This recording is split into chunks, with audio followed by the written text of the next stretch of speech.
Superior's music. Yeah. It's the Mac. It's the Mac. It's the Mac. It's the Mac.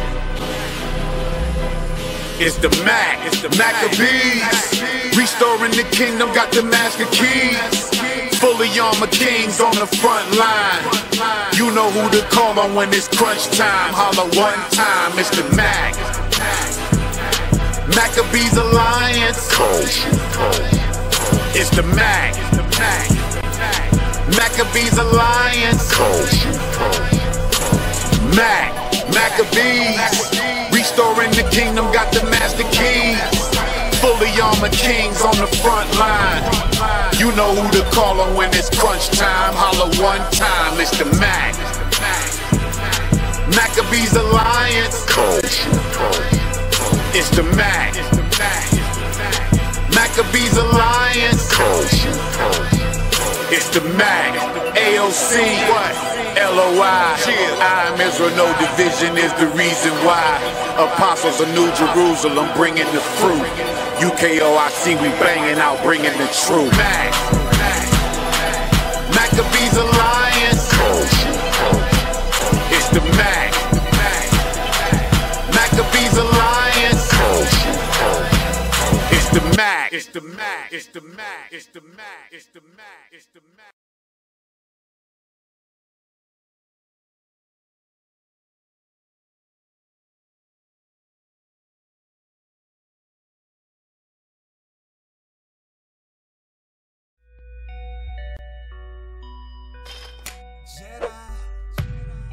Yeah, crown me king, tell them Peter. Shalom, and welcome to another edition here on the Genesis 49ers page, where we say no to vague interpretations and we give thorough breakdowns. Shalom, Israel, we back, but never moving backwards. Here to put Israel on the Atlas. Y'all know the slogan. We say no to vague interpretations, and we give thorough breakdowns. Back with another video. The slogan is so apropos to what we do here, because every topic we prove, we say no to vague interpretations. Today I'm going to refute Jabari yet again. I did it with my video on the prominent women of Israel.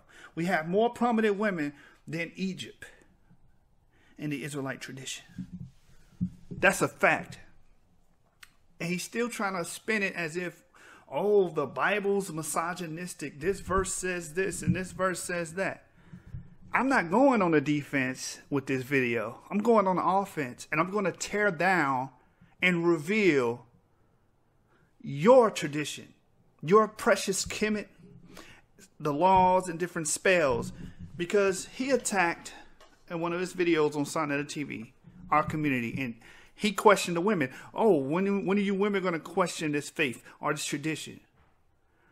The whole time, he did not present the Egyptian faith or Egyptian tradition.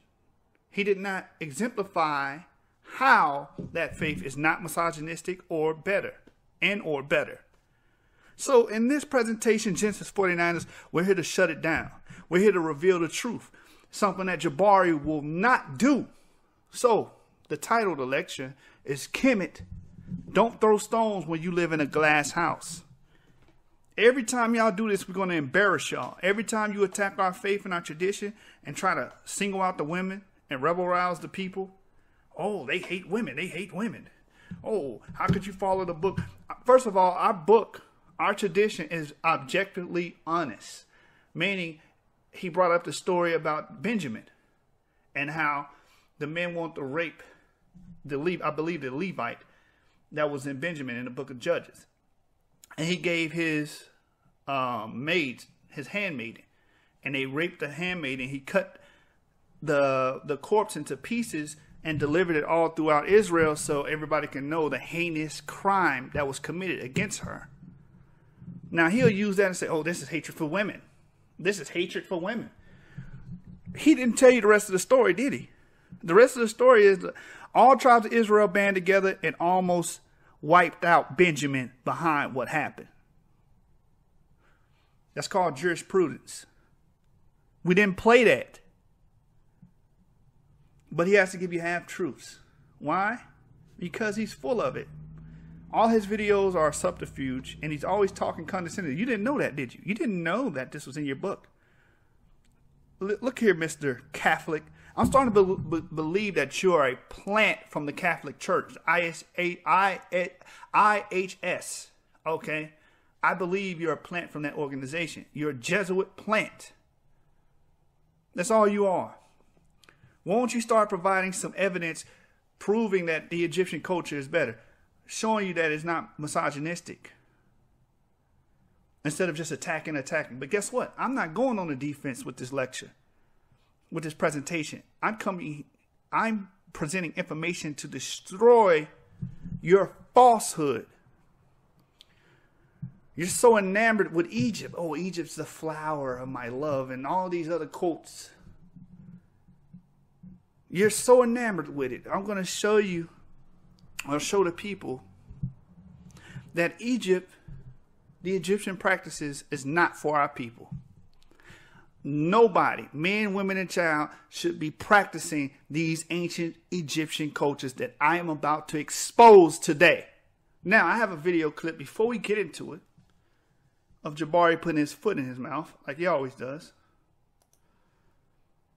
If you're going to be a Hebrew, if you're going to be a Christian, if you're going to be in any of those communities and you are an African, you can't just simply take the book and say, well, it was written by people of color and these people were likely African, so now it's ours.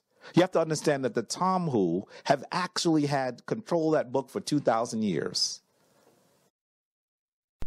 What was his point? The Talmud, who he designates as the so-called white men or Caucasian, even though that term was designated for other Africans such as Libyans as well. So I don't know why he keeps saying that.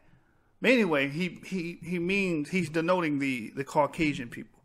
They have had control of Egypt for how long? So don't even go with that argument. You don't know what you're talking about. Thousands of years. What year span? I can only go back as far as the Renaissance when they had their hand in our Bible. Because before that, we were sultans, we were rulers in Europe, in West Africa, and we held down our culture. But it's the Talmud, as you call them, have control over Egyptology for a long time.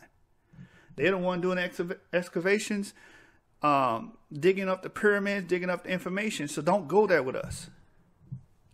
So null and void point.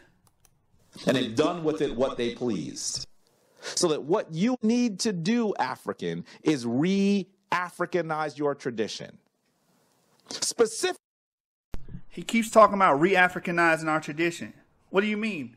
Make our tradition more Cushite or more Hamite or more Egyptian or Kemetic, as you call it? We're going to see. Do we need to re-Africanize our tradition? We're going to see. An African, Mr. I don't follow the Talmud, is a Talmud term. It's a Caucasian term. Blumenbach is the reason why you call yourself African, because he said African is nigger and nigger is African. That's in his works. That's in his book. Before any of us was born, he created that terminology.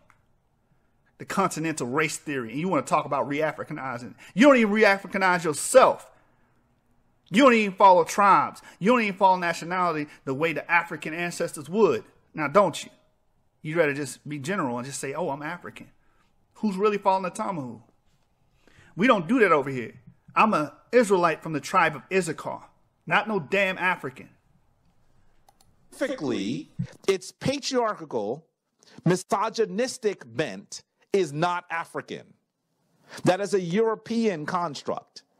And for those of you who know how the Christian church developed, yes, I'm talking to Hebrew Israelites about the Christian church, because you better understand that, and it's something they're going to be upset with me about. But many Hebrew Israelites are Christians. They may not like to use the word, but you're using the same book. Again, being disingenuous. This is why nobody likes this guy. Nobody takes Jabari serious, because he's being very disingenuous when he says, oh, we're going to group you with the Christian church, the modern Christian church. You don't like this word, I'm still going to call you it. Why can't we group you with Egyptologists, white Egyptologists? Why can't we group you guys with them? There's some Egyptologists that teach that the Egyptians are white. They're not even black. Why can't I group you with them? Using your same logic. Again, a double standard. He knows exactly why we don't group ourselves with modern Christians, because they don't follow the customs of the Bible. It's that simple, of our ancestors. They're not Hebraic at all. They follow in Christmas and Easter. Where's that? In the Israelite tradition. We follow Passover, Feast of Tabernacles, Feast of First Fruits. We follow the new moons. He knows this, but he has to paint a narrative, put us all in a box, because he wants to make straw man. Very disingenuous, knowing damn well if I was to put him in the same category as some of these Egyptologists out here that's claiming that the ancient Egyptians were not even dark-skinned people, they were always white, he would be upset. What a hypocrite. You're using the Bible, particularly when we talk about Messianic Hebrew Israelites. You read both the Old Testament and the New Testament. You are a Christian. That's what we call people who follow that book, Christians. So maybe you want to use a different term because you say you're from a different house. I get that. But that doesn't mean that you are now separate from the critique that we can level against those people who follow that book, those people that we call Christians. It does not mean you're separate from it. Those critiques are yours as well. And you should work with the greater community of people of African descent to re-Africanize those texts if you believe they have their origin in Africa. I'm talking to you, Captain Tazariak, and I know that you have issues with the term Africa. Again, trying to control the narrative. That's all they want to do, control the narrative. Oh, re-Africanize this. Oh, you have to be joined up with these Christians again. You are just like the white Egyptologists then. We got to put you in that same category. Many of y'all would call them pseudo. Many of y'all say they're lying. So you don't want to be categorized with these liars that don't follow the faith that you're into. But you want us to be jumbled up and mashed up with all of these different sects and different thinking groups of Christians, right? You want us to be put in this big mixing pot, knowing damn well that we're distinct. Why? Because we don't follow what they follow. That's just like saying, oh, the Talmudic Jews are the same as the Karaites, which is a damn lie. The Karaim, they follow the scriptures verbatim. The Talmudic Jews, they followed what they call the oral law, which is a bunch of baloney, but that's a whole other story. They're not the same. So trying to mash us up with everybody else is a farce, man. And he knows it. He knows it. It's called being disingenuous. But again, he's making accusations. Allegations have been made that we're misogynistic. Our tradition is misogynistic. So again, I'm not going on the defense with this presentation. I'm going on the offense. And I'm going to show and prove that when he says re-Africanize our tradition, he's a damn lie. Because what's in his tradition, or what he believes is an African tradition, a lot of it is disgusting. It can be looked at as misogynistic with his definition, the way he frames it. There's rape, because he brought up rape. There's rape in his tradition.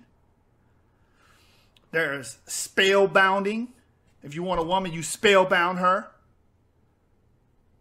There's all type of madness in ancient Kemet going on.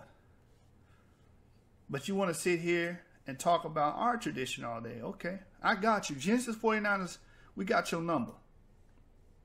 So again, Kemet, don't throw stones when you live in a glass house. That's all I got to say. We going straight to the maxims of Ptah-hotep.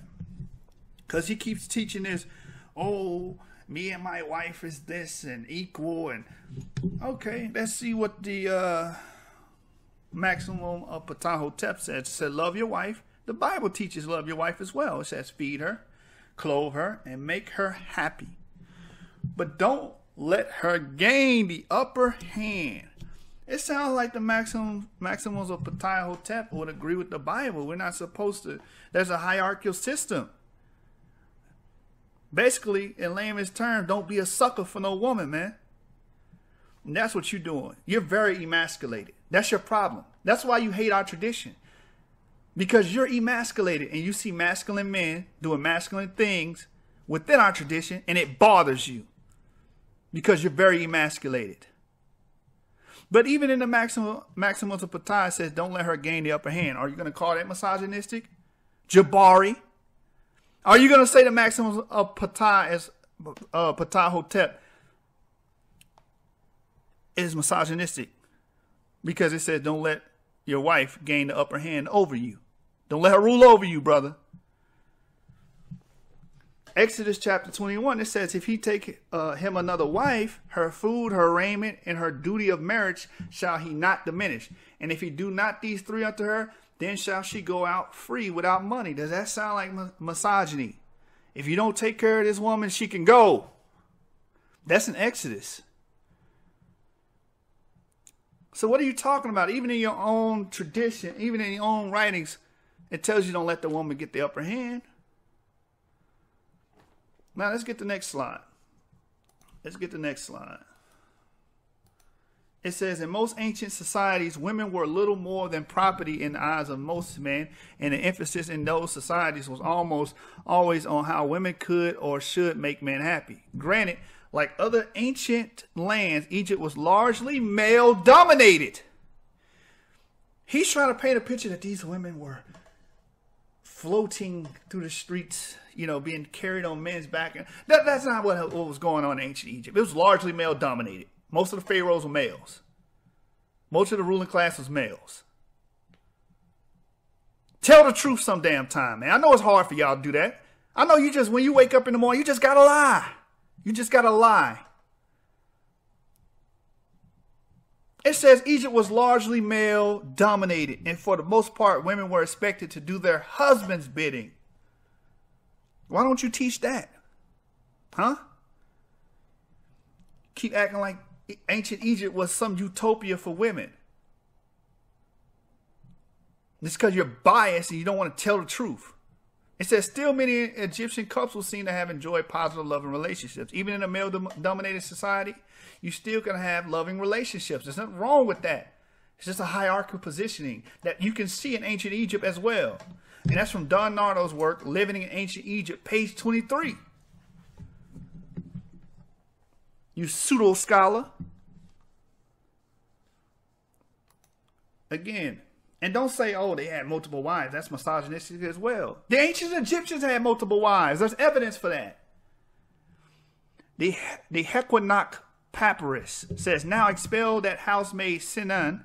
I guess he's misogynistic because he's expelling a housemaid from my house. But where on the day Sihathor reaches you with the letter, she shall spend only one more day in my house. Is it really you who lets her do ill to my second wife? Have I ever allowed ill to be done to you?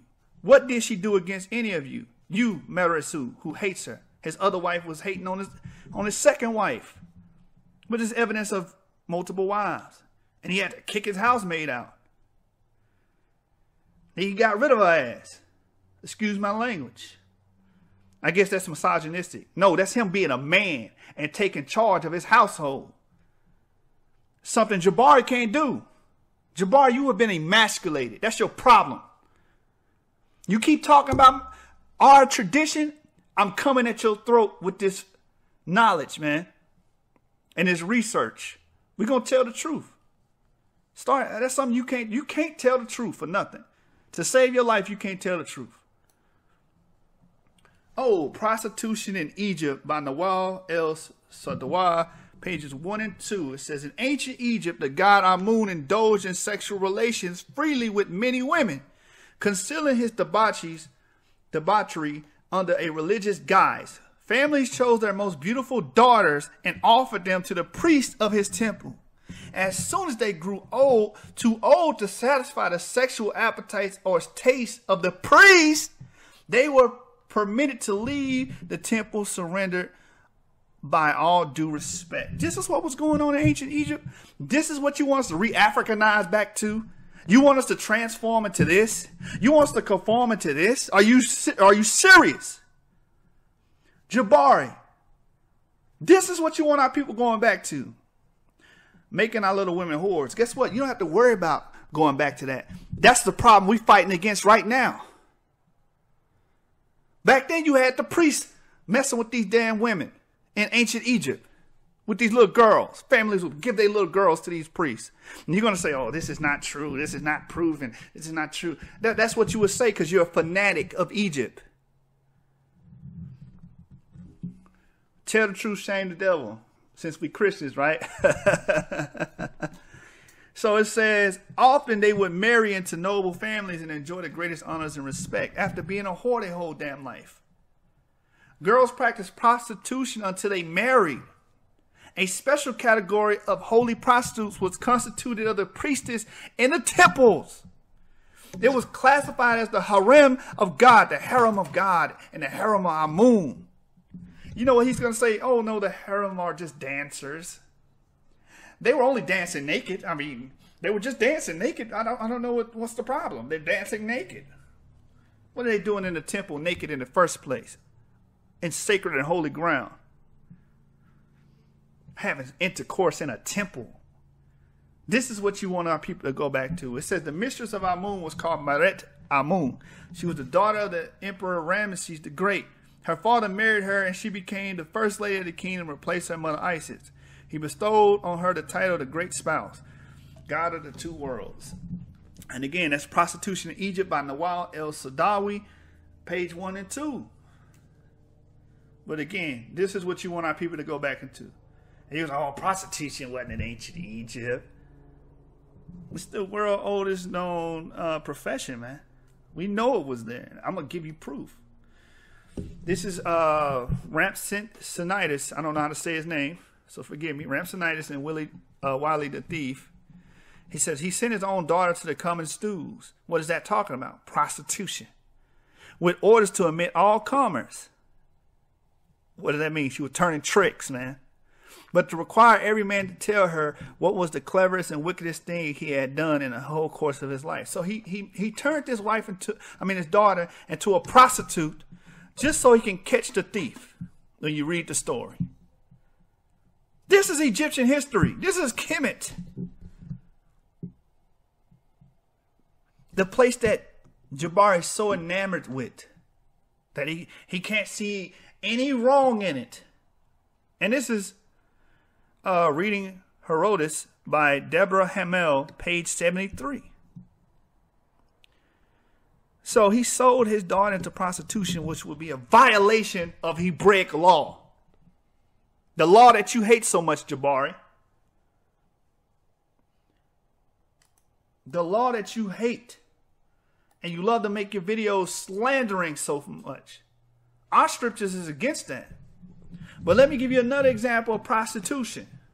When Herodotus was told that Cheops, which is Khufu, had set his own daughter to work as a prostitute to help pay for his pyramid building. Egyptian Mythology by Geraldine Pinch, page 157, which is a very good source book. If you want to know about Egypt and that mythology and a lot of this obscure history, purchase this book because it's a source book. This would not happen in a Hebraic society. It would not be legal in a Hebraic society. Apparently, it's legal in Egypt. Deuteronomy 23 and 17 said, there shall be no whore of the daughters of Israel. But guess what? Kemet, they was tricking their daughters. They was making their daughters into tricks. So I guess we should re-Africanize the Bible and go back to doing what Khufu was doing. Selling his own daughter into prostitution so he can get some damn pyramid funds. This is where you want us to go back into? Jabari? Osahe? Or how the hell you say your name? This is what you want our people to go back into. I told you, keep bashing the tradition. I'm going to keep coming at your throat. This is you. You want us to come back into Khufu and him selling his daughter into prostitution. Sacred sluts, man. Sacred prostitutes. That's what you want our women to go back into, but we're the misogynistic ones. Yeah, right. We're the ones that hate women so damn much. Leviticus 19:29. Do not prostitute thy daughter. Do not prostitute thy daughter to cause her to be a whore. Lest the land fall to whoredom and the land become full of wickedness. That's Hebraic. We against prostitution. You're a proponent of it. Our scriptures is against it. Your history, your writings is in support of prostitution. I gave you 3 sources, 3 witnesses, man. You're convicted.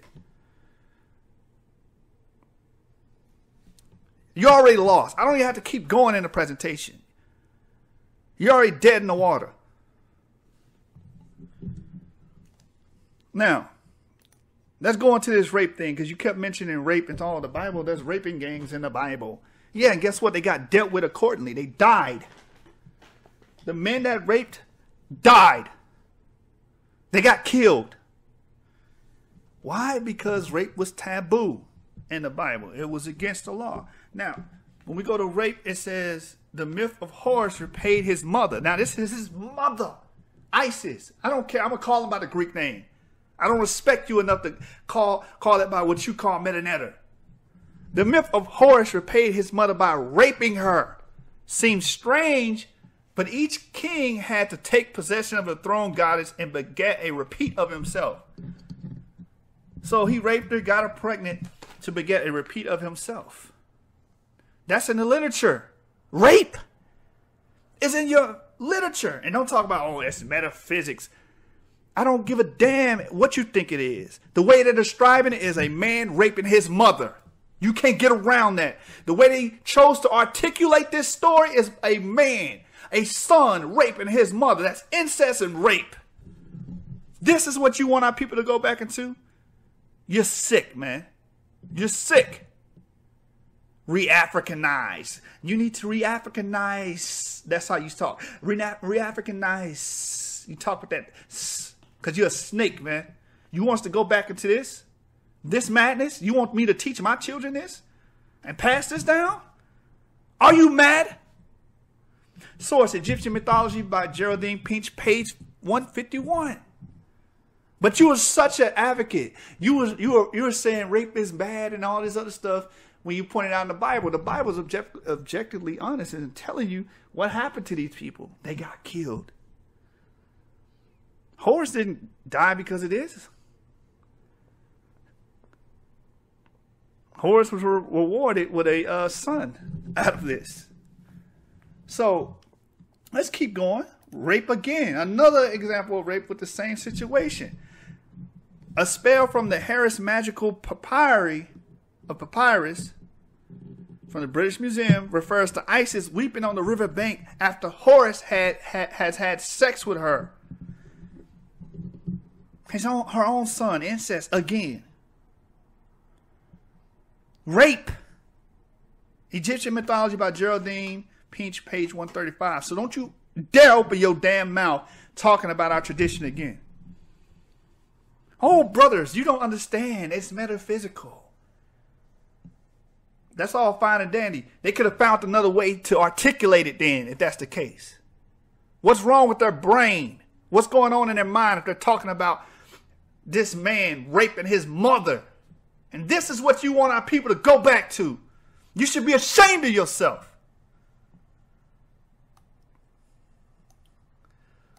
Another example of rape found in your mythos. A myth found only in an inscription of the 4th century BCE tells how Geb violently rebelled against his parents.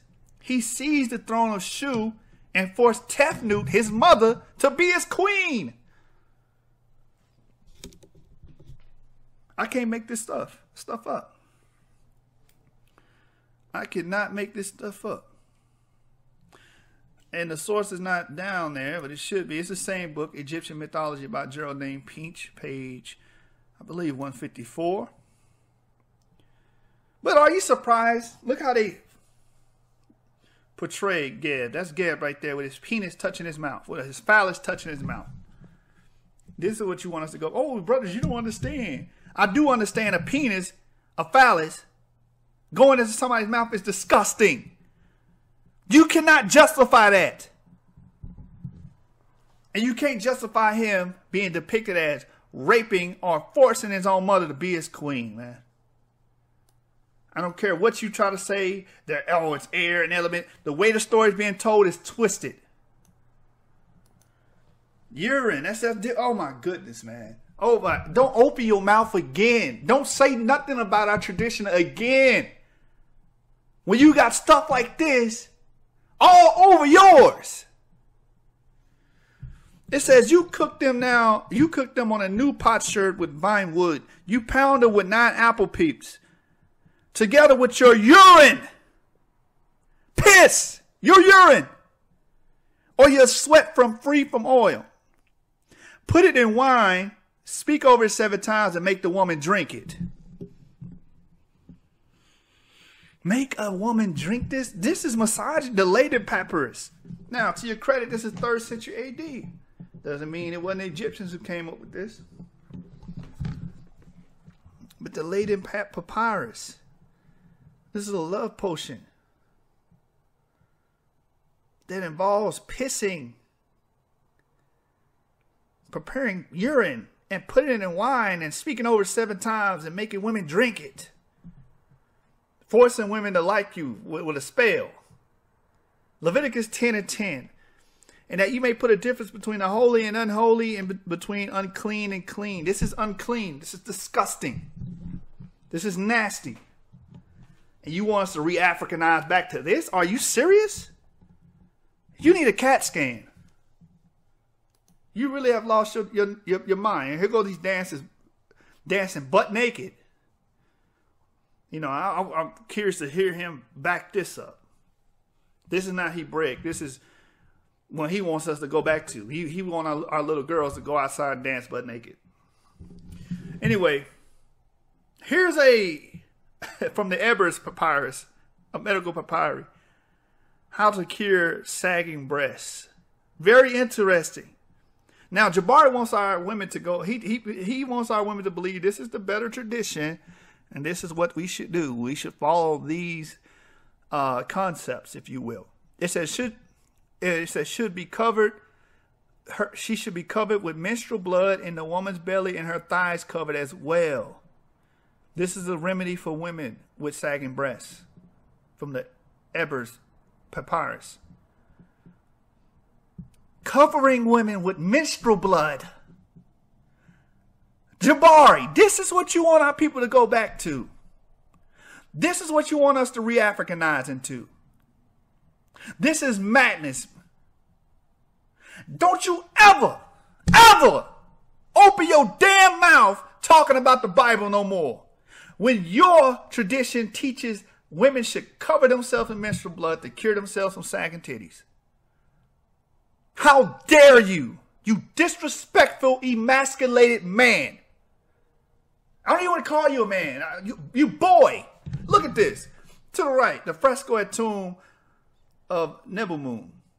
These could very well be depicting those sacred prostitutes. It could very well be. Why are they naked? Dancing around, butt naked. Oh, women back then were comfortable with their bodies. Everybody was comfortable. Get the hell out of here, man. You little pedophile. Oh, man. This is not going to be the PG-13 episode. I apologize. But this guy is always on one, if you know what I mean. Jabari. Now, Herodotus was told of how difficult it was to find a woman who had been faithful to her husband. Now, check this story out. We're misogynists, right? We hate women, even though most of us are married. I'm married. We hate women so much. But let's read the corpus of knowledge or the history that we find written about the son of Ramesses II, right? It says, when he, a son of Ramesses II, had been blind for 10 years, an oracle from the city of Buto declared to him that the time of his punishment was drawing to an end, and that he should regain his sight by washing his eyes. Now, I want you guys to gear up for this part, because this is madness. Like, don't eat anything while you're watching this. Don't eat anything. Don't be drinking anything because you might throw up. Now, he was blind, and the remedy for him to cure his blindness is to do this. Wash his eyes with the issue of a woman who had never had intercourse with any man but her own husband. He was told and instructed by a wise man, or oracle, or whatever, to wash his eyes with period blood, man. Menstrual blood. Or how the emasculated Jabari says, menses. She's on her menses. With the S at this. Yo.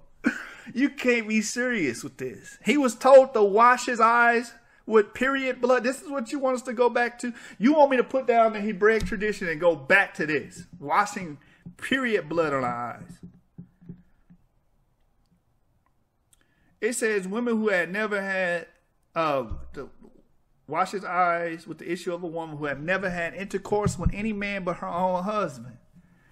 Pharaoh's made a trial with his own wife first. So basically, he's saying this will only work if you got with somebody that is not cheating on her husband or hasn't had sex with anybody outside of her husband. Pharaoh's made a trial with his own wife first, and he still remained blind. So it's inferring that his own wife was unfaithful. It says, although he tried with all women, one after the other, when at least he recovered his sight, he took all the when at last he recovered his sight, he took all the women of whom he had made trial, save only her who had made him see again. So even his own wife, let's see what happens, and gathered them into one town, that which is now called Red Clay, where having collected them together, he burnt them in the town. But the woman by whose means he had recovered sight, he took to wife. He killed all the rest of them. He set their ass on fire. But you'll go to our Bible and say, oh, this is misogynistic. How could they do women like this? The son of Ramesses, Pharaoh, he burnt their ass. He killed them because he felt like, oh, your period blood didn't heal me, so you're a whore. Oh, man. This is from the history of Herodotus, book 2, is where we find this information about these ancient Egyptians and how wild they were.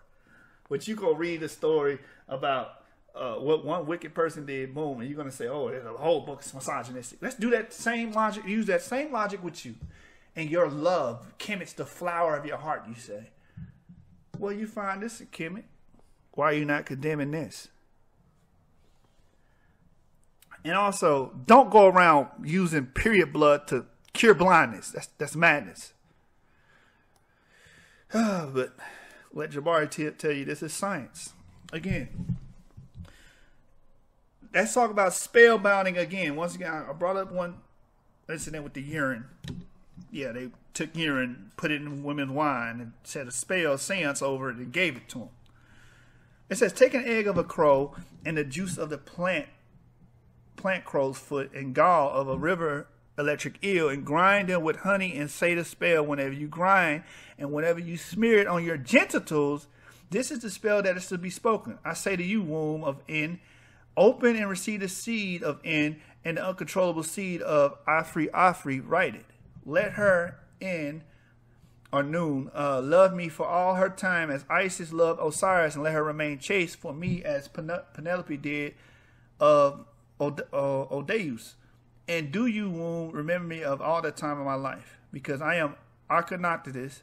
Say this while grinding, and whenever you rub your genitals in the way and have intercourse with the woman you wish, and she will love you alone, and by no one else will she ever be laid, just you alone. This is from the Pyramid Greco magic found in Egypt.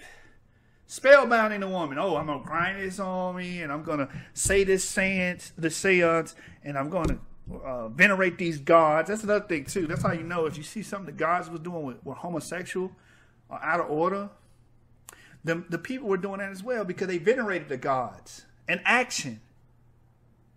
So if they venerated them in action, the stuff you hear about the gods or the mythos, the people were enacting that and reacting to it and actually living that in their lives.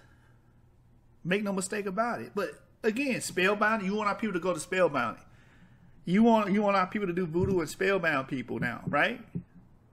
That's what you want us to do. Re-Africanize our culture. Get the hell out of here, man. Now, this next portion, warning, the adults only. Please be advised that this is sexually explicit material and it is not to be viewed by minors under the age of 18 or 21 in some states. If you're not of the legal age, please close this video immediately. Please. Because it's about to get very erotic. Now, I'm going to give you 5 seconds. Because what I'm about to show you guys is going to prove that this is not the culture that our women should be trying to go back to, like Jabari is inferring. Now, if you're ready or not, I'm going to the next slide. Erotica, the Turin Papyrus. The Turin Papyrus. Look, what do you see? Men having sex with women. Pornographic images. How do we know this is not the sacred prostitutes that was being referred to earlier? So when Jabari talking about, oh, there were priestesses in Egypt, what were they doing in the temple, huh? Were they doing this? What's being displayed in the Turin Papyrus? Was this the ancient porn hub of the ancient world, huh? Is that what this was, Jabari? Answer me. You need to respond to this. The Turin Papyrus. This is what our people should go back into, pornography. This is what you mean by re-Africanizing the tradition.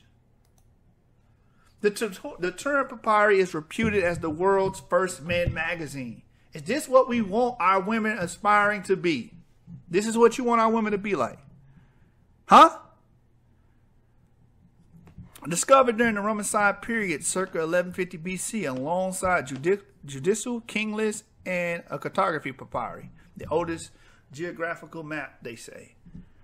This was found along those important documents. When I see that was found along these documents, that sounds like this was held at high regard. Could this be this temple prostitution being referred to earlier? It could very well be. What were those priestess doing in the temple? Huh? Were they doing this? Were they performing blowjobs? Were they doing missionary? Is that what the hell they were doing? And this is supposed to be better for our women. Get the hell out of here. You have lost your marbles. Don't you open your damn mouth about the tradition of the Israelites anymore. Don't you dare do it. Every time you do it, Genesis 49 is going to be right there, revealing your shame to the world. You want us to put the Bible down and aspire to be like these people. Are you nuts? Again, that's the Turin Papyri. Turin Papyri. Last slide. Misogyny. That's always, the Bible's misogyny. How could it be misogynistic when you have scriptures like this found in the Bible? Proverbs chapter 31, it says the words of King Lemuel, the prophecy that his mom taught him this. This is what she taught him. And Lemuel is Solomon. She said, what, my son, and what the son of my womb, and what the son of my vows. Give not thy strength unto women. That's what you wanted. His mother told him, don't give your strength unto women. You'll lose yourself that way. You'll lose everything you work for giving your strength unto women. Meaning, don't go crazy. Don't lose your wits behind a woman like a lot of men do. Jabari, I believe you have done that. That's why you say some of the most absurd statements I ever heard. It's reports of your wife going around touching people with a feather, talking about getting touched with your feminine side. Negro, you don't have a feminine side. You still believe in that fairy tale? You have violated this. Give not thy strength unto a woman, nor thy ways to that which destroyeth kings. You have violated that. You need to be cleansed. How you always put that little S on everything. Proverbs chapter 31, verse 26, it says, she opened her mouth with wisdom. Wait a minute. The scripture says the woman opens her mouth with wisdom. In her tongue is the law of kindness. Oh, we're misogynistic, though. This is in our literature. She looketh well to the ways of her household, eating not the bread of idleness. Her children arise up and call her blessed. Her husband also, and he praiseth her. He praises his wife. There's nothing wrong with that. But we don't give her the upper hand like the maxims of Ptah-hotep says. And we don't give the strength unto our woman, just like Proverbs says, and that also agrees with the maxims of Ptah-hotep. It doesn't agree with Jabari, though. Jabari, you are screwed up in the head. If you think our people should go back to doing prostitution, sacred prostitution, rubbing themselves with menstrual blood, and following deities that rape each other, and spellbounding people, and you know what? We should just burn everybody like Ramesses. But you want to hold us to this. Whatever you see negative in the Bible, you want to say, oh, this is why you shouldn't follow it. Negro, don't throw stones when you live in a glass house. And I'm sorry, I don't mean Negro, I mean Necro. Because y'all some Necros. Void of understanding and dead in this world, man. Y'all dead to true knowledge. So, again, Jabari, don't open your mouth again about our tradition. Stick to teaching about tours in Egypt. Go to touring pyramids. That's what you do. All right? Stick to touring pyramids in Egypt. That's what you need to do. Because all this lying and mudflinging like you're a politician ain't going to get you nowhere but hurt. You're going to get hurt scholastically. Because we're going to show and prove that the tradition that you're bashing is way better. 10 times, thousands and thousands and thousands better than what Egypt was pushing. And with that, I say shalom to the family that's supporting the channel. All praise to about 1,800 subscribers. We're growing. Videos, the viewership is growing. I just want to thank everybody for all the support they gave to this channel. In a little time I've had this channel open, it has grown exponentially. And I just want to thank everyone. Y'all know the slogan. We say no to vague interpretations and we give thorough breakdowns. This has been thoroughly broke down. So Jabari, step off. That's all I got to say. Like the channel. Like the video. Subscribe to the channel. Share it on the social media platforms such as Facebook, Twitter, and Instagram, etc. And thanks for supporting the channel. I see all the love in the comments. The love you brothers be giving me at the like button. I will continue to produce grade A scholarship. Genesis 49ers signing off.